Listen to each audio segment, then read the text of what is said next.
gerade ein neues 7 Days in 7 Looks Video abgedreht für Januar.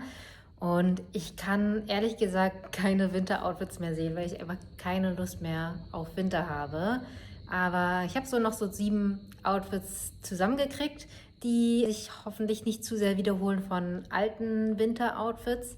Aber ja, ich habe alles abgedreht und habe heute auch einen guten Tag erwischt, weil es schön sonnig ist. Das ist immer sehr gut für Filmen. Hier hinterm Sideboard habe ich immer die Accessoires versteckt, die ich im Video benutze.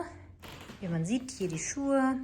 Die putze ich immer extra vorm Video, weil ich halt auf dem hellen Teppich rumlaufe und ich natürlich keine Flecken machen möchte.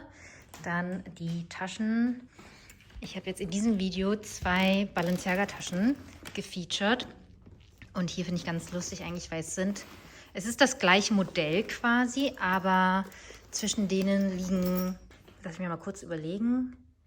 Ich glaube, ich habe die Balenciaga City 2015 gekauft. Und dementsprechend sieht sie schon so ein bisschen ausgenudelt aus und ist so super weich. Und das ist jetzt eine aktuelle City Bag und beide sind in der Medium-Größe.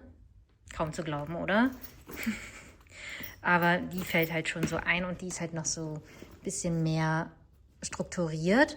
Sie haben aber trotzdem so ein paar Unterschiede. Bei der alten Version hat man zum Beispiel hier die Reißverschlüsse, die so raushängen können, wenn man möchte. Oder man kann sie auch reintun meine ich. Oh, hier habe ich es vergessen anscheinend. Also so sieht es dann aus, so ein bisschen lässiger. Und hier ist es gar nicht so. Hier kann man die Reißverschlüsse gar nicht nach außen tun. Aber dafür hat es noch mehr lange Bänder. Hier zum Beispiel hat es ja ein kleines Band. Und es hat hier noch so einen Spiegel, was ich immer rein tue, weil es nervt, wenn es so rumbaumelt. Und ein anderer Unterschied ist der Gurt. Wo haben wir den hier?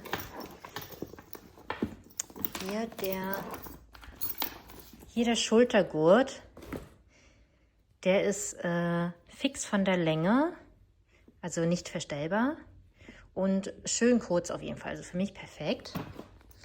Und bei der neuen Version hat man einen Schultergurt, den man verstellen kann. Und ich habe den auf die kleinste Größe gestellt, die man machen kann. Für mich persönlich ist es noch ein bisschen zu lang, aber ich würde, glaube ich, einfach nochmal ein paar Löcher einstanzen und das nochmal ein bisschen enger stellen. So, hier sieht man ein bisschen, die Größe ist schon die gleiche, aber die ist halt nochmal ein bisschen fester, weil sie einfach neuer ist und strukturierter. Also wenn ich die jetzt öfter benutze, dann wird sie vielleicht auch irgendwann so weich und lapperig, was ich echt ganz cool finde bei den City Bags. Ja, kleine Review von den neuen City Bags auch, aber fand ich jetzt irgendwie ganz interessant. Ja, das mal dazu. Also wie gesagt, hier sind die Accessoires und hier tue ich dann immer die Outfits auf eine Kleiderstange, weil ich die am Vortag meistens dann nochmal steame oder bügel, wenn notwendig. Und dann habe ich alles schön aufeinander gereiht und kann dann beim Film von Outfit zu Outfit wechseln. Und ja, ich finde es irgendwie ganz interessant, dass die 7 Outfits auch mal so auf einem Blick zu sehen. Und ich finde, bei diesem fällt mir irgendwie auf, dass ich sehr viele verschiedene Teile habe und nicht so viele wiederhole. Also es sind fast quasi 7 verschiedene Jacken. Das sind, glaube ich, tatsächlich 7 verschiedene Jacken, 7 verschiedene Hosen und so weiter. Und das lässt mich zu denken, irgendwie will ich mal ein 7 Days, 7 Looks Video machen, wo ich das so ein bisschen einschränke, zum Beispiel auf 3 Teile, also 3 Jacken, 3 Oberteile, 3 Unterteile, 3 Paar Schuhe, 3 Paar Taschen und dann höchstens die Accessoires, also wie Ketten und Schmuck und so weiter, könnte man vielleicht noch ein bisschen offener gestalten, aber so, dass man nur 3 Teile von jeder Kategorie hat und die dann miteinander kombiniert, um daraus dann 7 Outfits zu schaffen. Fände ich irgendwie ganz cool. Also gedanklich könnte das möglich sein. Ich muss mal gucken, ob es ob es wirklich umsetzbar ist. Aber es wäre eigentlich ein schöner Gedanke, weil das dann mehr so diese timeless, oder nicht unbedingt timeless Wardrobe, aber ein bisschen mehr einen reduzierten Kleiderschrank unterstützt quasi und man nicht von allen Sachen 1 Million Optionen haben muss. Naja, schauen wir mal, wie ich das mache in der Zukunft. Ich habe für den nächsten Monat von den 7 Days 7 Looks auf jeden Fall ein bisschen schon was anderes geplant, weil, wie ich gesagt habe, habe ich keine Lust mehr auf Winter-Outfits und mir gehen da irgendwie langsam die Ideen aus, weil ich ziehe einfach dann die Sachen an, die ich halt schon so gezeigt hat oder in minimaler Abwandlung, aber nicht wirklich dann noch krass viele andere Outfits, um ehrlich zu sein, weil... Und ja, für den Februar habe ich mir dann ein bisschen was einfallen lassen, um dem zu entgehen und vielleicht zeige ich an späterer Stelle in diesem Monat, was genau es auf sich hat damit. Das klingt so schön mysteriös, aber ihr werdet es dann sehen in diesem Video. Ich brauchte unbedingt mal ein neues Update, was meine Workout-Garderobe betrifft, weil ich habe sonst immer in so Leggings und altes T-Shirt Sport gemacht oder Leggings mit Sportsbra oder so und irgendwie brauchte ich da irgendwie so ein neues, schönes Outfit, wo ich mich wohlfühle und auch mal was nicht so schlabberig weit ist. Und da habe ich jetzt ein Set gefunden, das ist von H&M und das habe ich jetzt auch hier an. Das ist einmal diese Leggings, die ist schön weich, eng, hat hier so einen hohen Bund, aber so ausgestellte Hosenbeine und dann so ein Wickelbody. Also keine außergewöhnlichen Sachen, aber für mich, ich hatte sowas halt vorher nicht und das finde ich auf jeden Fall mal cool zu haben. Also vor allem, wenn man halt zum Pilates geht und dann beim Workout kann ich das einfach ausziehen, wenn es dann zu warm wird und danach wieder umwickeln. Und ja, das finde ich auf jeden Fall ganz cool. Ich zeige es mal im anderen Spiegel, aber hier war das Licht einfach besser, um das zu zeigen. So, hier seht ihr das Outfit noch im Ganzkörperspiegel. Hier fällt auch ein bisschen weniger auf, dass die Hose so ein bisschen heller ist als das Oberteil. Es ist nicht genau das gleiche Schwarz. Der Spiegel ist ein bisschen dreckig. Aber das finde ich gar nicht mal so schlimm, wenn es so ein paar Abstufungen gibt. Aber sonst bin ich einfach sehr, sehr zufrieden mit den Sachen. Ich finde die Leggings super schön weich. Ich mag, dass es high-waisted ist, aber nicht so übertrieben high-waisted oder auch nicht so ein unangenehmer Bund. Die Länge ist auch gut bei mir. Also ich bin ein kleiner Mensch, aber deswegen ist sie bei mir sowieso ein bisschen zu lang, aber nicht so doll lang. Also ich kann trotzdem gut Sport damit machen und auch draußen, wenn ich dann wenn ich dann Schuhe zu der Hose anhabe, dann berührt sie nicht den Boden, weil ich mache das eigentlich gerne so, dass ich schon das Sportoutfit anhabe, Jacke drüber, Schuhe an, dann Sport mache und so dann wieder nach Hause gehe und dann zu Hause dusche und so weiter, weil ich mag es nicht so in Pilates-Studios zu duschen, einfach weil der Prozess einfach irgendwie ungemütlicher ist und das mache ich einfach gerne lieber zu Hause. Und ja, also das ist mein neues Go-To-Pilates-Outfit, wenn es dann nicht in der Wäsche gerade ist. Also ich brauche vielleicht noch mal 1, 2 Teile, so damit ich noch mal ein bisschen Option habe. Aber das finde ich ist schon mal ein guter Anfang.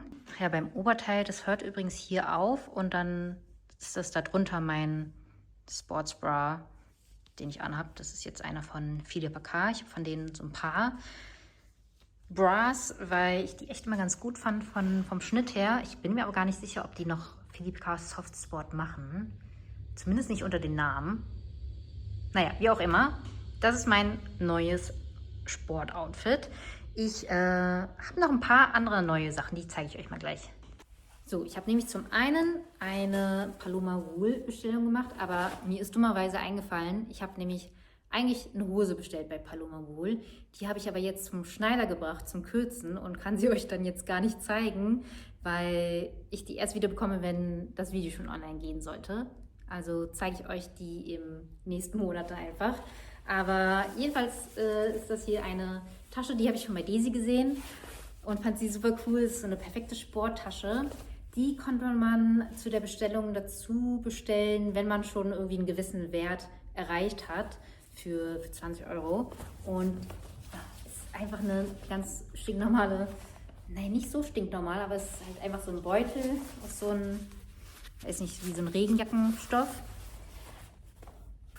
Und ist einfach perfekt für zum Sport gehen oder so oder auch zum Einkaufen. Also fand ich einfach auf jeden Fall sehr süß. Ich mag die Form und es ist einfach praktisch, wenn man die halt schön klein machen kann. Dann hatte ich noch in meiner Bestellung diesen Schal. Hatte ich noch nicht an. Aber es ist so ein dünner Schal. Ein bisschen zum Stylen, weil wärmen tut er nicht, aber es ist einfach so ein bisschen, um was ins Outfit reinzubringen. Und da ist mir dann auch eingefallen, irgendwie will ich, glaube ich, mal nächsten Winter vielleicht anfangen mit so Häkeln und so, weil das kann man sich ja eigentlich ultra einfach selber machen. Und ja, vielleicht ein Projekt für Ende des Jahres, wenn man dann wieder wenn Schals wieder mehr Sinn machen. Ansonsten habe ich jetzt erstmal diesen dünnen Schal von Paloma Wool. Ja, das war die Bestellung, zumindest Teil davon. Dann habe ich eine Bestellung bei Sellpy gemacht, also so das andere, ich weiß nicht, ob man das vergleichen kann, aber nicht wie Vinted, aber als halt auch eine Plattform für so Pre-Loved-Sachen. Und da hatte ich noch mal ein paar Credits übrig von Sachen, die ich verkauft habe und habe mir dann diesen Blazer von Ralph Lauren bestellt. Ich ziehe ihn mal an.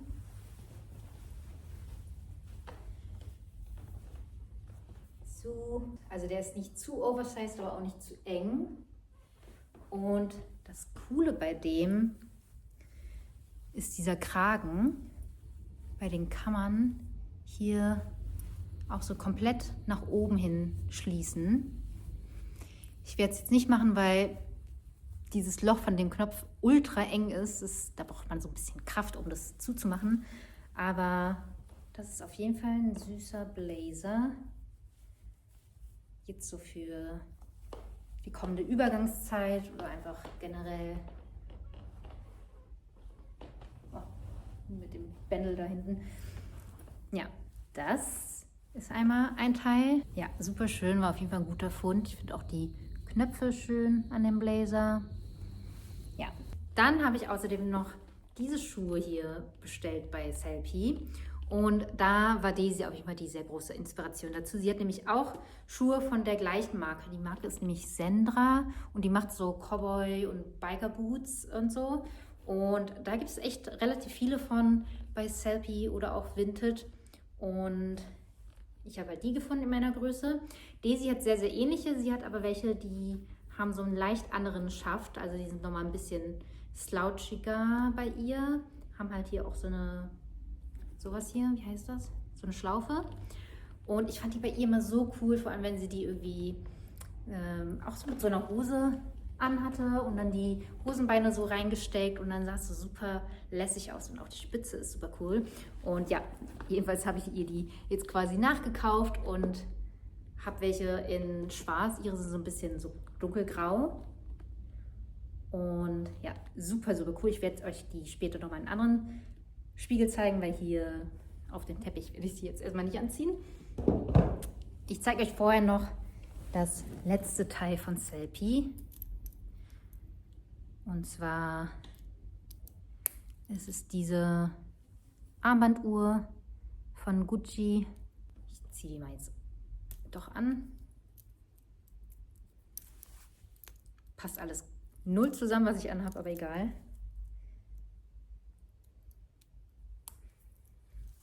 Also einfach so eine Armbanduhr. Die ist dann so ein bisschen wie so ein Armband, aber auch zeitgleich eine Uhr.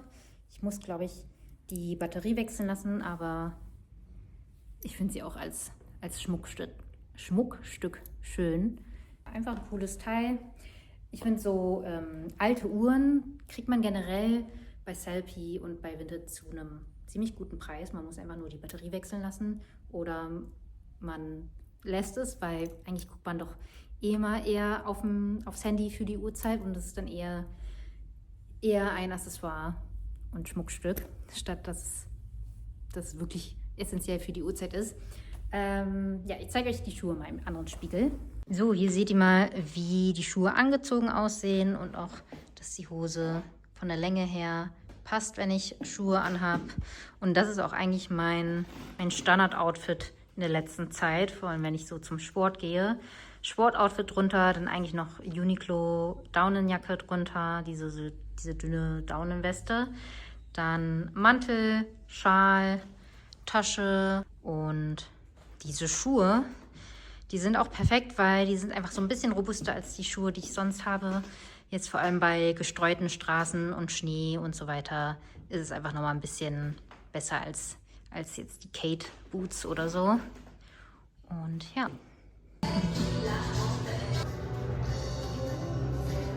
Aber es hat beim Schnee bedeuten.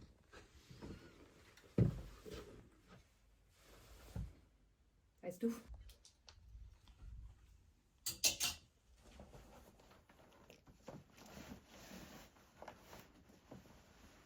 Jetzt die Frage. Den statt als Slipspullover? Nee, das Skims. Ja? Ach ja, und wie wolltest du...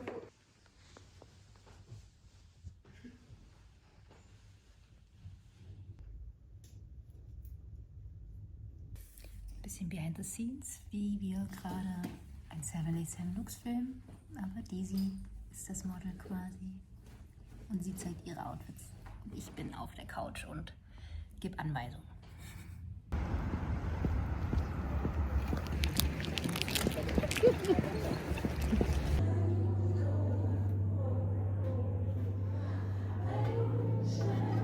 Wo bist du?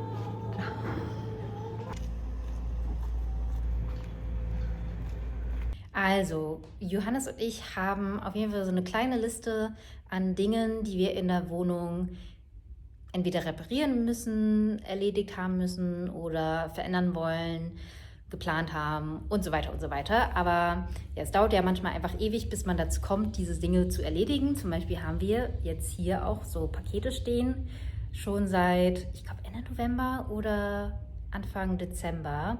Ja, jedenfalls schon mehr als einen Monat. Und dieses Wochenende haben wir uns jetzt vorgenommen, das zu erledigen. Und zwar betrifft das diese Wand hier. Wie ihr sehen könnt, ist sie ziemlich leer. Und es wirkt einfach so, als würde da was fehlen. Und wir wollen da jetzt kein Möbelstück hinstellen, weil wir das schon relativ oft in diesem Raum haben. Und haben uns da jetzt was überlegt und haben uns da was ausgesucht von Firm Living, was eben in diesen Kartons hier sich befindet. Also hier von Firm Living sind die Sachen, das, was wir für die Wand geplant haben. Und ich bin momentan noch alleine, Johannes ist beim Schwimmen und ja, ich werde jetzt die Zeit nutzen und die Pakete schon mal auspacken mit euch und schon mal checken, okay, was für Kleinteile sind da, fehlt uns noch irgendwas oder können wir direkt loslegen, wenn er da ist. Und da werde ich euch schon mal mitnehmen und generell im ganzen Prozess, und dann werdet ihr eigentlich schon schnell merken, was genau das ist, was wir da hin tun werden.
Und wir haben es geschafft. Das Regal ist angebracht.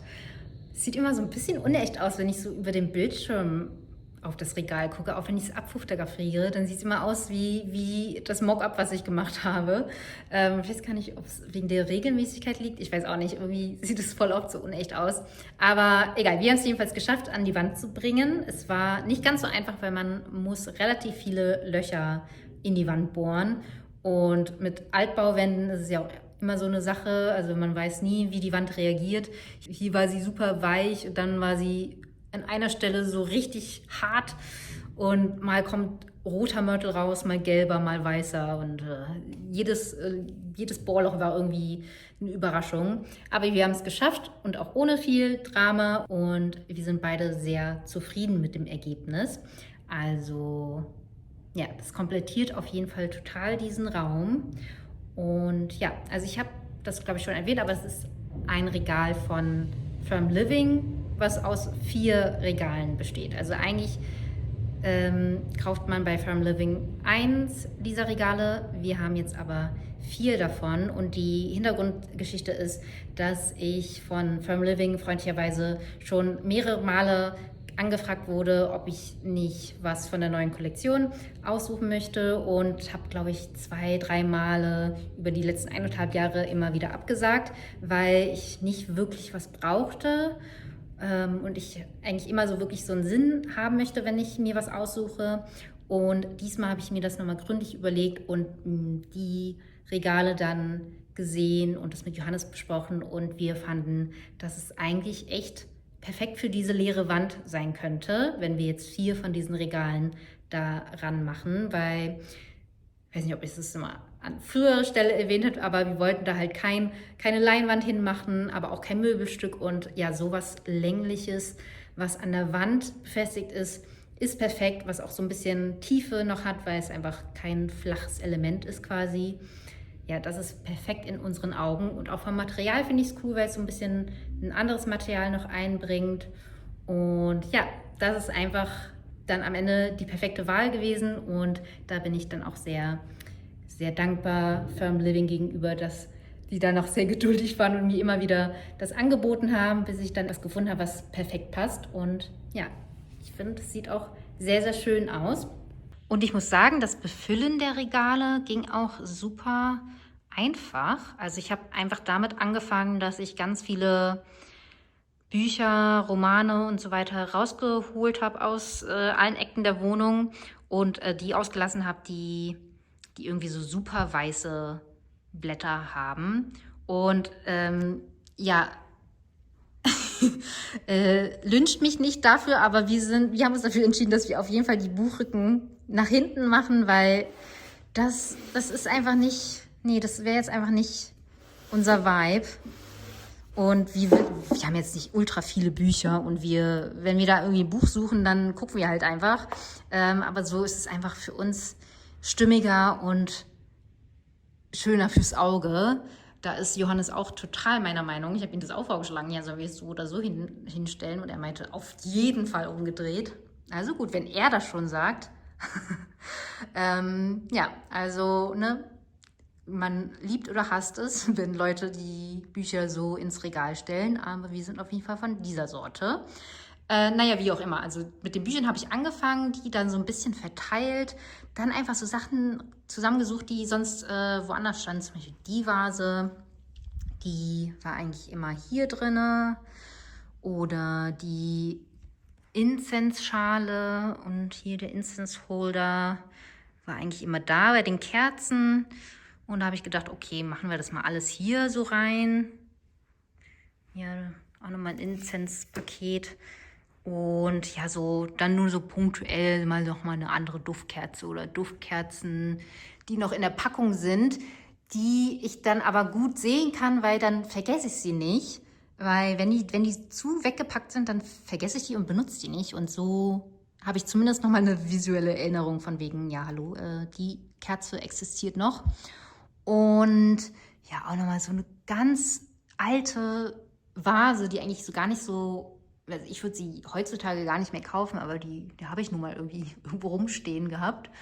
Und Und dann hier so ein Bild, das hat Daisy gemalt. Das war eigentlich immer in ihrer Wohnung. Darauf hatte sie aber keine Lust mehr. Und dann meinte ich, kann ich das haben? Und dann hat sie mir das Bild geschenkt. Und hier hat sie jetzt den perfekten Platz gefunden. Also ich habe es jetzt um 90 Grad gedreht, weil eigentlich ist es ein Hochkantbild, aber ich denke, das ist egal. Oder hier, das hier ist das Gästebuch von unserer Hochzeit. Hier, fallen nicht die Sachen raus. Dachte ich, passt auch irgendwie ganz gut an dieser Stelle. Das habe ich sonst auch einfach in einer dieser Schränke reingestopft. Und so finde ich es irgendwie ganz schön, da liegen zu haben. Ja, das ist das fertige Regal. Zumindest so sieht es jetzt aus. Ich kann mir vorstellen, dass wir irgendwann mal auch mal so Blumen oder Pflanzen oder einen einzelnen Zweig da drin haben. Oder, weiß ich nicht, vielleicht auch mal so eine portable kleine Tischleuchte irgendwie in einem Regal. Kann ich mir auch ganz gut vorstellen. Aber ja, das ist jetzt erstmal so, wie es jetzt aussieht. Then we side bend, reach your arm over here.